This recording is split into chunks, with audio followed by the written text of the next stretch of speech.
the S.O.A.P Bible Study Series from Oak Tree Community Church in South Bend, Indiana. We're working our way through the book of Exodus, and this is our third week, and we have gone more than 300 years already. Yes, we have. And we're already to chapter 8. And we're only into chapter 8, right? Yeah. We're in the play. I mean, we're like in the sort of like the meat of what most people think of if they're thinking Exodus. about the book of Exodus, right? Yeah, so if we back up a little bit, Moses and Aaron, they previously met with the Israelite elders. And that was one of the things God told them they had to do. Mm-hmm. And they got their buy-in. And last week we saw them meet with the nation, and they didn't get their buy-in. It didn't go well. Moses was, of course, discouraged. And then we saw Moses and Aaron being in front of Pharaoh twice. And that went so-so, right? We still have Pharaoh with a hard heart. Yeah, Pharaoh's with a hard heart. And a couple things happened. Pharaoh actually made the Israelites' jobs harder. And Moses is getting blamed for that. And why, God, why am I even here? But we also, like you said, Pharaoh and Moses were meeting head to head, and the magicians and Aaron were kind of meeting head to head, and of course God and Satan are kind of meeting head and head too. Yeah. So there's a lot going on here, and so far, everything, the miracle that God had Moses do, the magicians did the same thing. Yeah. And the plague that he had them do. What's the big deal? Yeah. You know, so we're matching one for one. Right. Now there are little things, right? Like the Pharaoh had his magicians create a snake out of the staff, but then Aaron's snake actually ate their snake. So I wonder if his staff was a little bit larger. Bigger. I know exactly, wider, or thicker. This feels heavier than it did when I threw it. Exactly.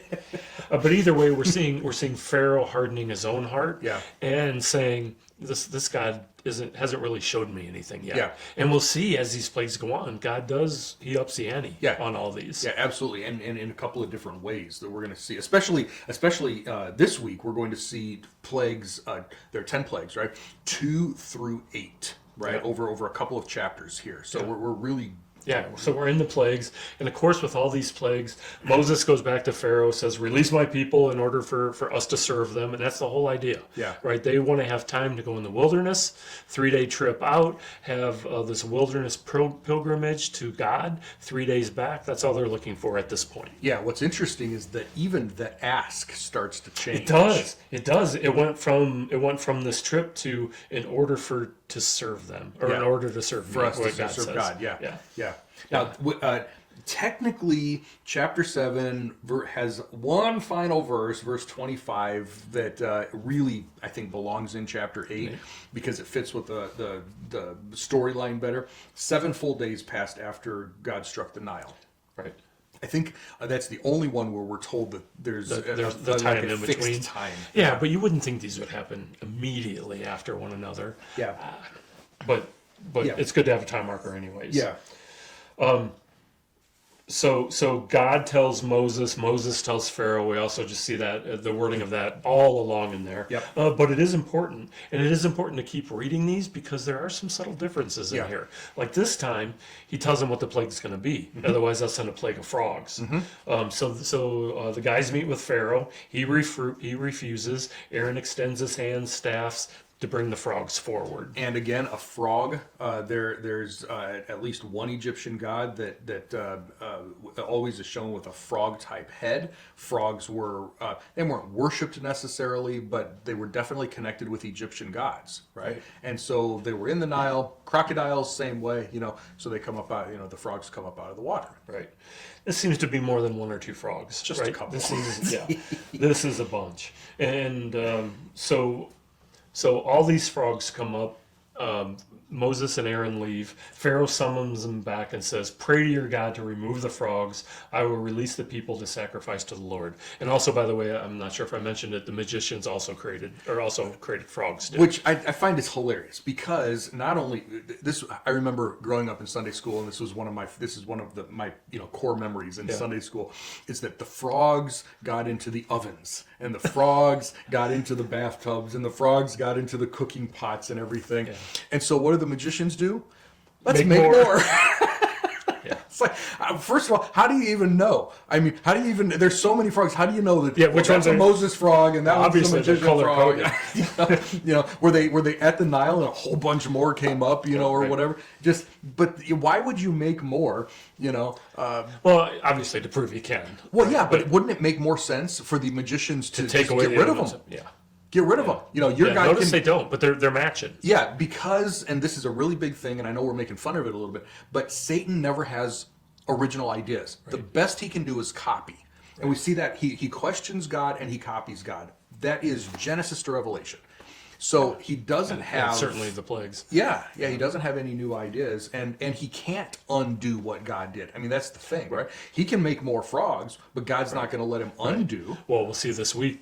He can't do some of these. Not right? all of it. That's where it right. stops. There's a limit. Yeah. Okay, so we're at the point where they are matching tit for tat there, and now Pharaoh says, "Hey, pray to your God and get rid of the frogs. I'll release the people." And Moses says, "Okay, when do you want it done?" When should we do this? I'll give Which I you think the is honor. which I think is brilliant. Yes. From the standpoint of if Moses said whenever and prayed.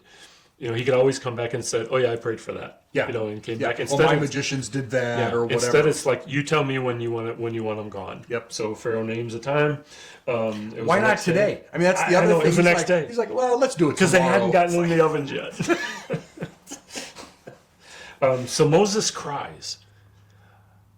He can't. I'm assuming he's thinking it's almost over. I'm almost done with this. Oh. Little does he know. Yeah. So he prays to God. God kills all the frogs on the land, and it stank. And they piled them up. Yep. So we live. We live in northern Indiana here, and I always have this visual of leaves, not leaves, but like snow. Oh. Right. You go to one of the big store parking lots, and right. it's feet and feet and feet, meters and meters of these snow piles. Right. I'm thinking Egypt has frog plows just sort of plowing like we do snow into these big piles of dead frogs. Well, so you have the blood that killed all the fish. That had to stink. This is going to stink. Sitting out in the African sun, rotting piles of... Yeah. And Pharaoh didn't let the people go, just as God said would happen. All right, so the next plagues are plagues 3 and 4, and we're going to find that they're gnats and flies. And I love the logical progression too, right? You have a bunch of dead, decaying things. Yeah, you're going to get gnats. Yeah, you're going to get flies. Yep. But continue again to read for context. You'll see God is still talking to Moses. Tell Aaron to extend his staff. And in this case, the dust becomes gnats. Yeah. Which is really, this is cool. Yeah. So the dust became gnats, and they were all over the people. They were all over the animals. And the key here, the magicians couldn't do it. Yeah. Right. And there was a limit. Well, and they said, this is the finger of God. Yeah. So they named God doing this. Yeah. Yep. Now, did they acknowledge that this was Israel's God? Did they just, this is a God thing? We've got to be a little careful with that because, of course, you and I read it and, we jump straight to, they're finally acknowledging God. Maybe not. Right. Not quite. Well, Pharaoh didn't. His heart still remained hard. Yeah, also. absolutely. Okay, so plague number 4 is flies. Moses again does exactly what God asks. Moses gets up early, positions himself between Pharaoh and the water. Release my people so that they may serve God. If not, God's going to send flies. Mm-hmm. And the amount of flies is astronomical. Swarms of flies on people. And what got me was when you take a step, you're going to be stepping on not a fly, a bunch of flies. Yeah. I know. But this time, there's a separation. Yeah. The flies aren't going to be everywhere. In the land of Goshen, if you remember, that's where the most of the Israelites lived, where they had settled. In fact, they talked about it in the end of Genesis. Yeah. When they first met Pharaoh, thank you for us becoming, guests in your land of Goshen. Yeah. So they're there, but this division, it's a clear sign that God is at work here. Yeah. So the Israelites seem to have been affected by the first 3, right? They had the water turn to blood, there's frogs all over the place, and there's gnats. But now, can you imagine swarms, like you said, flies all over the ground, all over everywhere, And it's like walking through, you've driven through whatever, a rainstorm, and all of a sudden you just, like, 1 second you're in a rainstorm, and the Right, next now you're second out. it's sunny and dry and everything. Right. That's, yeah. That everywhere where the Israelites were in Goshen, I mean, there was like this force field almost, this wall where flies were not getting in there at all. And I think, and I can't prove it necessarily, but I think all of the rest of them, down through through most of the other plagues, probably the same way, or similar. carried that same thing. Yeah. So Pharaoh, of course, says, okay, I'll release you guys to do your sacrifice to your God, but you can't go far. Moses prayed to God to make the flies go away, not to let Pharaoh deal falsely with him. And the Lord removed all the flies, and Pharaoh hardened his heart, and he didn't release the people. Yep. Right. So then moving on, chapter 9, we have 3 more plagues, and these are going to be disease, boil, and hail, and it's going to be 5, 6, and 7. So this time, God tells Moses, who tells Pharaoh, release my people that they may serve me. That's not going to change. And if you refuse, then the hand of the Lord was going to bring a terrible plague or disease on your, and it's very specific, on the livestock in the field, and we're talking about horses and donkeys and camels, the herds and the flocks, which I take would be sheep and goats. Well, they didn't remember there was a distinction because Egyptians were not big fan of sheep and sheep herders, right? Shepherds, right? So there's a little bit of a distinction there. But so whatever other animals, probably cows and stuff, cattle and everything, But the livestock of the Israels will be safe. Not going to be touched. Yep. So the next day it happened, and Pharaoh sent representatives to investigate the livestock in Goshen, and sure enough, look at that. They're all still standing there doing their thing. And Pharaoh's heart remained hard. Isn't that right? Yeah. Right. So number 6 is boils. So God says, take a handful of soot from a furnace, and I'm assuming that these are the furnaces where they're baking the bricks, because that's what would have been around there. Would have made sense. Yeah. And Moses is going to throw it in the air while Pharaoh is watching. Isn't this interesting that this is not Aaron? This is Moses doing it this time. So far, Aaron has done most of it. Struck the ground and done all the things. This time, Moses did the water, and Aaron pitched in and did the other. Yeah. So any thoughts why? Well, I think there's that line, while Pharaoh is watching. So Pharaoh is out there, whatever, and Moses walks up, just maybe doesn't break eye contact. He's just like. That might be reading a little bit more. There's a little bit of a visual there, but yeah, I mean, this is I mean, it's escalating. I think is really what's going on here. Not just the plagues themselves, but not just the tension, but everything is just escalating to the point where now God doesn't say, Moses, tell Aaron to whatever. It's just like, well, and now we're not bothering people; we are hurting people. Yeah. Right. So now this fine dust causes boils to break out on the Egyptians, fester on both the people and animals of Egypt. Yep. So we're taking away the food source. This is causing big problems. Yes. And again, I would say this is not on the Israelites, right? This is not on the Israelites. It doesn't specifically say that in this one, but it's not. It says on all the Egyptians, but it doesn't specifically. It doesn't say not the Israelites. Right. But here's the cool part. So the magicians couldn't stand before Moses because they had too many boils. So this is now a de-escalation of, first they were able to match point for point, right? Yep. Then they weren't able to do it. They just had to stand by and watch. But it seems like they tried. They probably tried and failed. Yep. Now they can't even stand by and watch. Right. And for the first time we hear the Lord hardened Pharaoh's heart. Yeah. Yep. Right. So, like you had said, we're now at plague 6. So for the first 5, Pharaoh was hardening his own heart. Yeah. Now God's like, look, you're not doing it. I'm going to speed this up. Yeah. So I think I don't know that God hardens Pharaoh's heart every time from here on out. I think there are at least still a couple where he hardens his own heart. But yeah, this is like we're talking about this escalation. This is now. You're out of chances, buddy. You're done. We are going to play this the rest of the way through now, and it's going to look the same, but yeah. Well, even and we find in the chapter or in the hail that's coming up, God tells Pharaoh, "Dude, I'm standing you up." Yeah. just so I can show what's Well, going and there are two ways to interpret that. There are two ways to understand that, and that's one way. Is I'm the one propping you up. I'm the one holding you up so that I can beat you up, right? Right. Yeah. Right. The other way is that I'm the one who placed you in this position to show my power. And the thing is that Pharaoh didn't have to reject God for God to show his power. Remember, if Pharaoh is a god himself, what would be a more powerful declaration to the known world than for the Pharaoh to convert? For the very first time, Moses comes in, maybe they throw the stick on the ground, it's the snake and everything, and Pharaoh says, wow, I don't know your God, but I will do this. That would have been also God showing his power, massive declaration. Instead, Pharaoh kept pushing back, and God said, you can't win this. I'll play with you, but you can't win this game. If that's how you want me to show my power, I can do that, but it doesn't have to be that way. Yeah, good point. Right? So I think there are two ways to look at that. God tells Moses gets up early again, release my people so that they may serve me.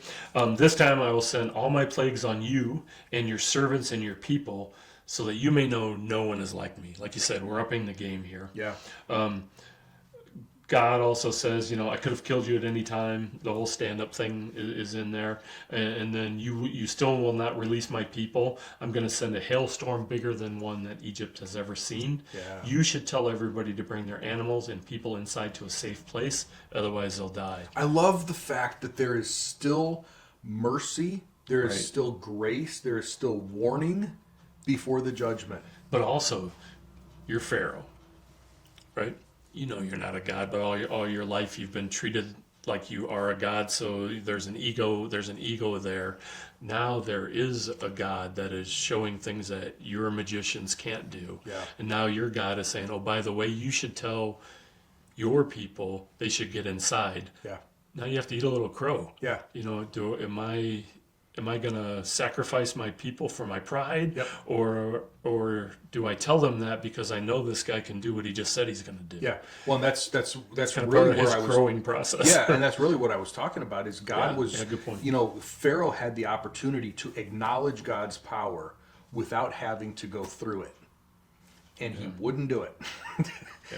But some of his people, it's funny, some of his servants, verse 20, who feared the Lord's message, who feared Jehovah's message, hurried to bring their servants and livestock inside. Right. They're looking around, they're like, we haven't won. I need to take a break. We haven't won a single one of these battles now for weeks or however long this has been taking. I think this time we're going to listen. Right. So Moses extends his hand and hailed in Egypt. And hail in this context means thunder, hail, and fire. Yeah. Which is an interesting combination. So, obviously, I take the Bible very literally. We interpret it that way.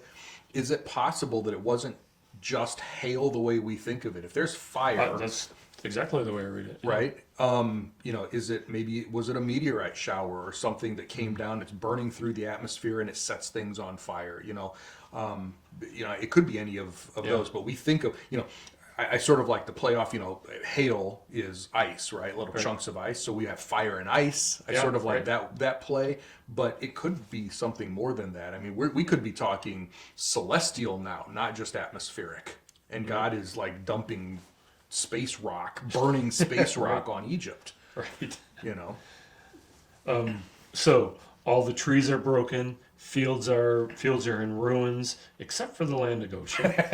The current crops were ruined, and they said flax and barley. And then if you read some of the commentary, that was the early crop in there, and there was a later crop that was wheat that was still going to be saved. Wheat and spelt mentioned or later that they hadn't grown yet, so we get one more chance to Again, I think there's a little bit. This is a famine here. I think there's a little bit of mercy in here. There's a little bit of grace where God doesn't wipe out their entire crop for the year. He does it early enough in the year that they still have a chance to have food if they would pay attention.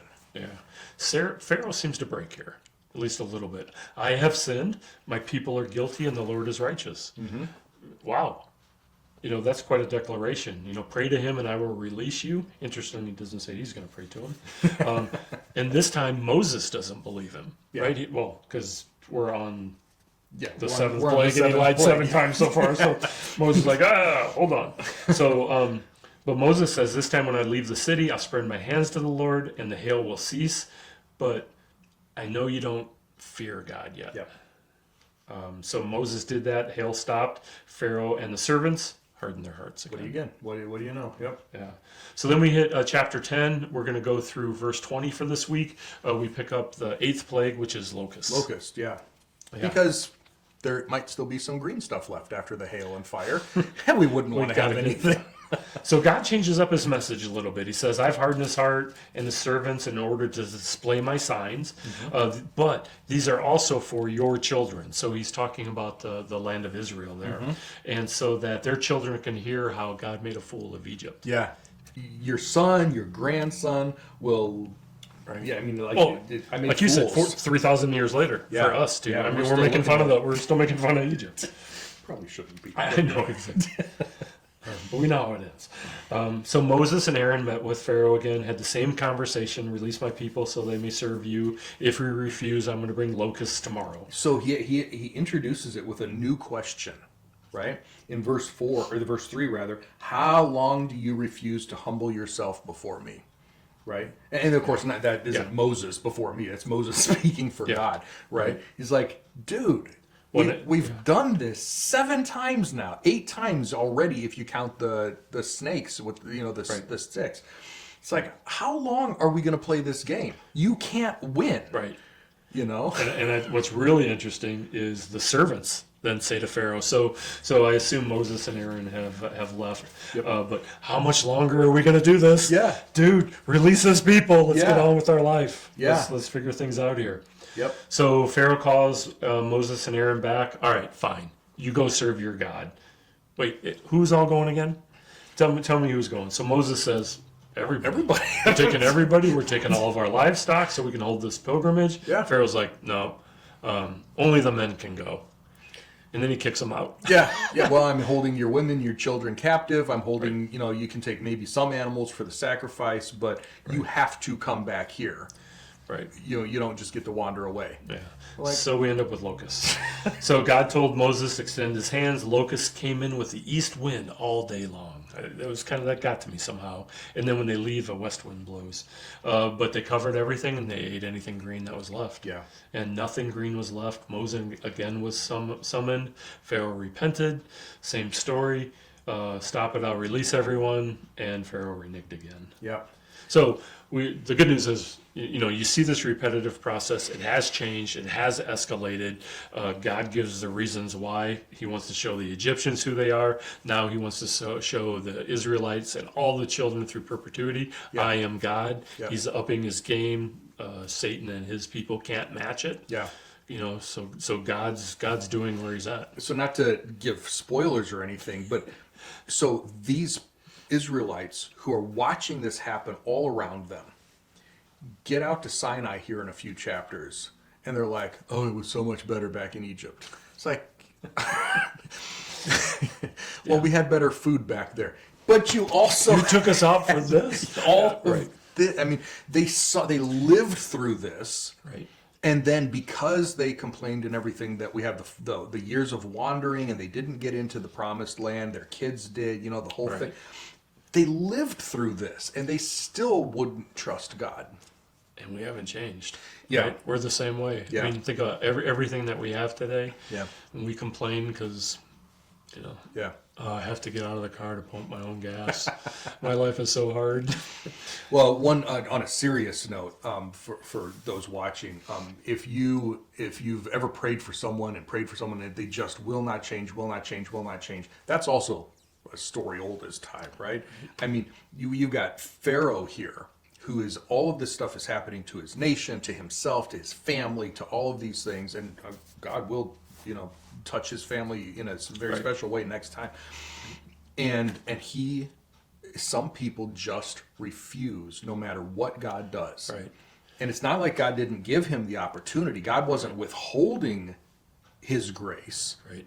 He just didn't want it. Well, and that's where I see God holding up Pharaoh. Right, because this isn't about Pharaoh. Yeah, Pharaoh's making these decisions, but it's bigger than Pharaoh, and it's God showing what He can do, and getting Pharaoh to the point where he does break, and God can release. Yeah, and eventually we'll see that next time. Eventually, he breaks him, right? Yeah. Pharaoh never repents, never relents. Right. God ultimately just breaks him, right? And unfortunately, we have friends and family and people today that happens with that happens all the time, and it's unfortunate. It doesn't mean we shouldn't pray for them. It doesn't mean that we shouldn't keep trying to share the gospel, or even if they're believers, to try to bring them back, right?